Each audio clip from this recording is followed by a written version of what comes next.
So right here, there's so many ways to apply corner bead, different products, things of that nature. So what we chose in this application was to use a tape-on outside corner. There's plenty of them.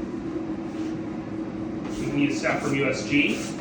I know there's other products. These are from our local building supply.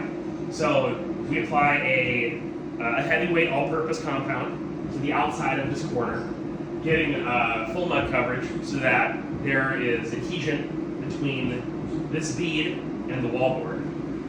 You slap it on, as you've seen, and then use a corner roller to run up and down, embedding the outside corner with its paper face into the all-purpose compound. After that's done, then we go through and then we're just able to wipe out the excess.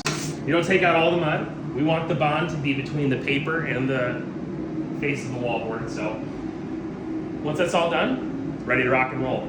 We gotta let it dry, and then we're able to apply our filling coats, make sure that that is finished nice and flush or full, and then move on forward from there. Awesome. Thanks, Ryan. Anytime.